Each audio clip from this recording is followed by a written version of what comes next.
Hello, how are we getting on? So we're back again with another video. So it finished yesterday, Sunderland 2, Derby County 0. Massive win, saw us go top of the championship again with West Brom losing at home against Middlesbrough. Burnley now I think went second after their win. But like I say, a big win for us yesterday, even though it was for me a very, very poor performance. But these are the types of games that you have to win. When you don't play well, you have to grind into the result, and that's exactly what we did. But for large parts of that game, Derby controlled possession. They had, more of the ball. They were putting us under pressure. But to be fair, they didn't really create a lot with it.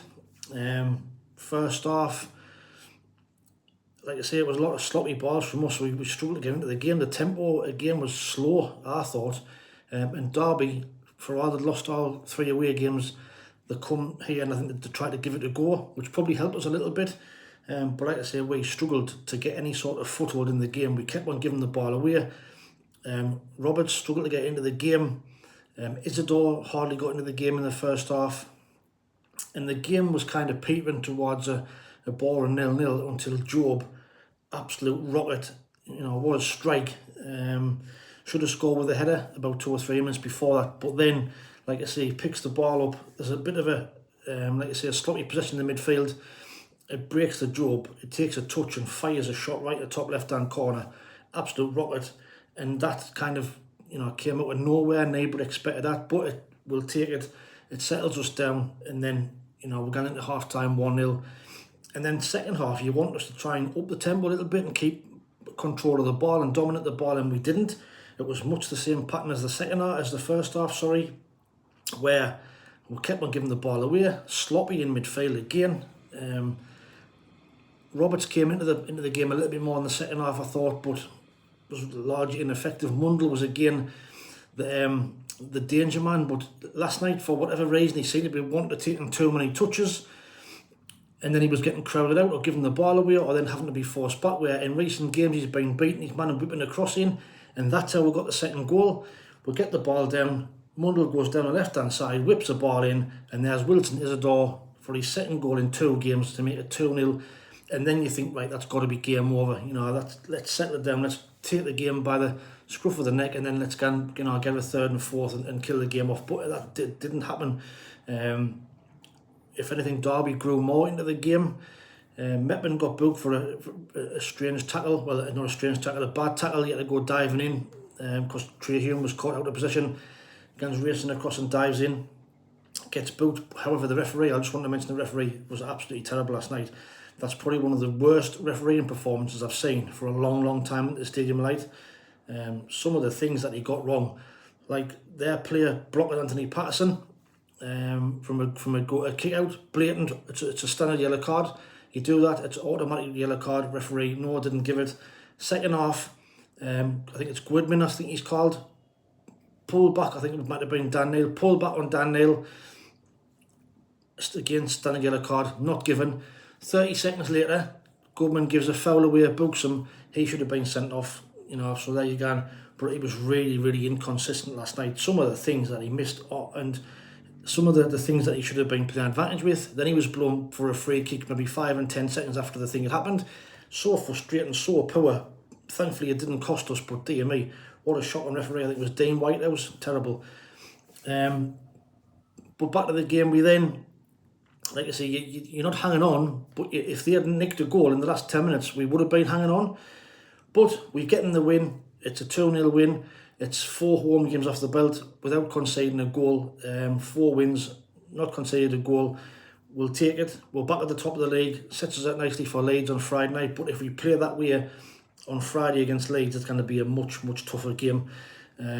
We have to kind of put our ideas up. Player ratings for last night.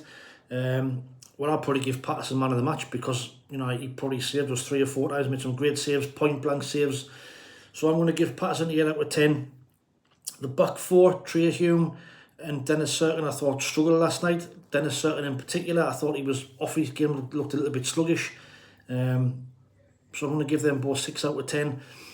09 and Mackem, I think they stood up really, really well to their attacks. Like I said, they didn't create very much, but they had lots of the ball. But 09 and 7, Mackem, I thought had a really, really good game. He looks a quality player. He looks like he's always got time on the ball. always picks a pass out and never gets flustered. So 8 out of 10 for Mackem as well. The midfield, Dan Neil, I thought, although I had a better game last night, still struggled in that deep lying role, at times getting caught out and giving the ball away where in places where you shouldn't be giving the ball away. So 6.5 out of 10 for Dan Neil. Chris Rigg and Jobe. Chris Rigg, maybe, I was asked a question in the previous video, I think it was SAFC, Tom asked a question about should we bring Alan Brown in and maybe drop Chris Rigg and put Alan Brown in where Dan Neil plays and play Dan Neil further forward. Might not be a bad shout. You know, Chris Rigg, only young lad. Do we rest him for a couple of games or a game? Bring Alan Brown in, put Dan Neil in his favourite position and see how he gets on. So it might not be a bad shout, that one, SAFC, Tom. But I'll talk about that more in the Leeds preview video. But Chris Rigg and Jobe. Chris Rigg, I'm going to give him 6 out of 10. Jobe, for his goal, 7 out of 10, a fantastic strike. Roberts, I think he came into the game a bit more in the second half. 6 out of 10. Romain Mundle looked our most dangerous threat all night again, like he has done in the recent games since Jack Clark left. So 7 out of 10 for Romain Mundle. Wilson Isidor gets his goal, 2 in 2. Let's hope he can continue that on Friday. 7 out of 10 for Wilson Isidor. Jan Paveda came on and was signing for all of 30 seconds, so the rumours and the stories that we heard about him being made of glass, the Sheffield Wednesday fans told us that he was always injured. He came on, he made one sprint, kicked the ball once and then went off injured.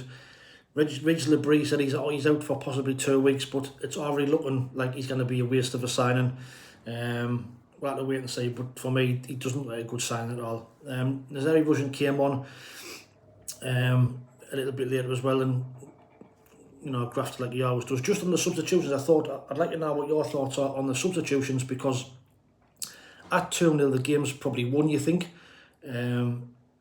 but it's still after 70 minutes before we make a substitution. Bearing in mind we've got Leeds coming up on Friday night. Me personally would have liked to have seen them to make some subs earlier and save them players for Friday. The players who you want to be playing, the likes of Jobe, you know, Wilson Isidor, Trey Hume and Dennis Certain. Dennis was on a yellow card. He gets another one, he's missing the next game.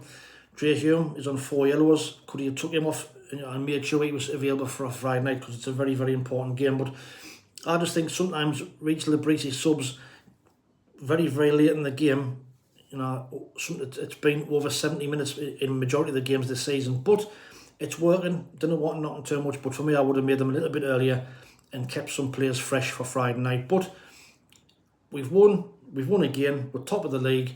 Middlesbrough did us a favour beating West Brom. Burnley now go second. Blackburn got big 3-0 at Coventry last night. So again, some results that went in our favour.